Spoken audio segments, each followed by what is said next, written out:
Beaucoup de jeunes qui viennent étudier ici se basent parfois sur la demande qui est exclusivement axée dans leur pays d'origine.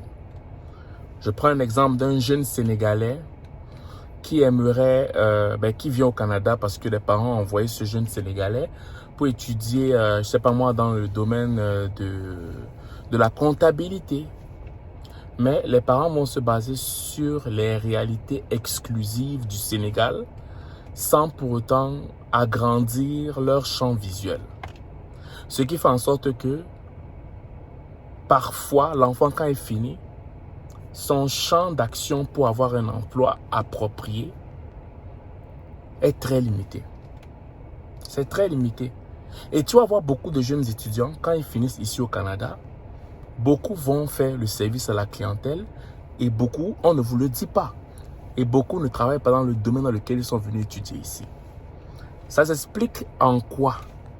Ça s'explique au fait que quand ils finissent d'étudier dans ce domaine-là, tellement les réalités sociales font en sorte qu'ils préfèrent travailler dans un autre domaine parce que le domaine de prédilection dans lequel ils ont étudié n'a rien à voir avec la réalité canadienne, la réalité africaine.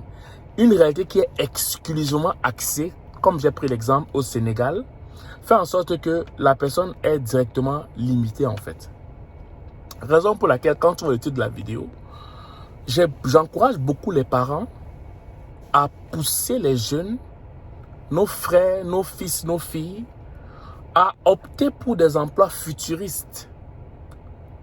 Pas seulement axé dans votre pays, mais un emploi qui peut être, je vais dire, sollicité dans les pays voisins. Ça peut être genre, admettons que tu es au Cameroun par exemple, ça peut être que genre le Bénin veut peut-être cet endroit-là, cet emploi-là, la Côte d'Ivoire veut cet emploi, le Congo veut cet emploi, le Tchad veut cet emploi. Si tu pars par exemple, je te prends un exemple au Maroc, mais dans le domaine par exemple, comme j'ai pris, dans le domaine de la comptabilité, pareil. Oui. Pousse ton enfant à prendre un emploi en fonction des réalités actuelles. Et non en fonction de ce que tu vois dans ton pays ou en fonction de ce que tu vois dans ta tête. Parce que ça va créer des frustrations. Beaucoup de jeunes étudiants sont frustrés ici. Parce que quand ils ou elles finissent, oui, ils ou elles ont l'emploi. Mais des fois, ils ou elles quittent leurs emplois parce que les réalités économiques ne suivent pas.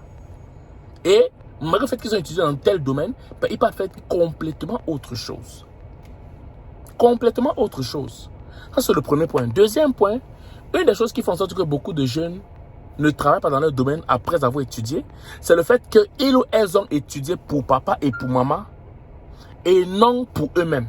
Ça veut dire que ce qu'ils auraient ou ce qu'elles auraient voulu faire, ils ne sont pas ou elles ne sont pas venues le faire au Canada.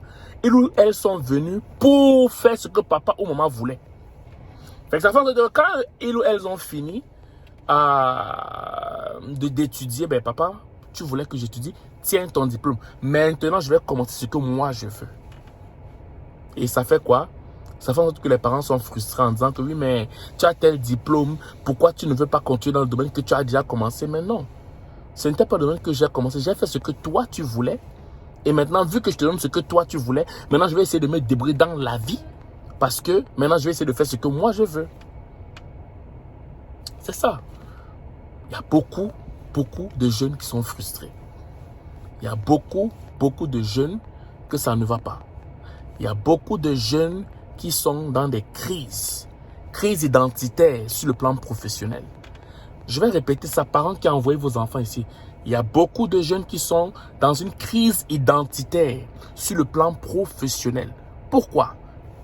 Parce que quand vous les conseillez, ou bien quand on les conseille, l'emploi n'est pas axé sur les réalités actuelles. Non. L'emploi est axé sur ce qu'on pense être bon pour l'enfant, ou bien selon un coin du monde, ou bien un coin du pays spécifique. Comme j'avais pris pour le Sénégal. Et de deux, beaucoup de jeunes viennent étudier, pas parce que ils veulent faire ou elles veulent faire ce qu'on leur demande de faire. Ils ou elles viennent étudier pour faire plaisir à papa, parce que papa veut ou maman veut que tu fasses ça.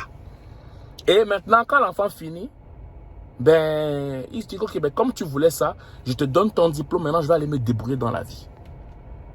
Le troisième point, c'est que quand les enfants finissent d'étudier et qu'ils ont le diplôme, heureusement ou malheureusement, je ne sais pas comment on va le dire, mais ça donne que, à cause des réalités financières, l'enfant vient de faire autre chose parce que ce qu'il a étudié, ce qu'elle a étudié, ce qu'on donne, ce qu'on rémunère, ce qu'on donne mensuellement ne suffit pas pour subvenir aux besoins du jeune, en fait, qui est devenu un jeune adulte professionnel, en fait.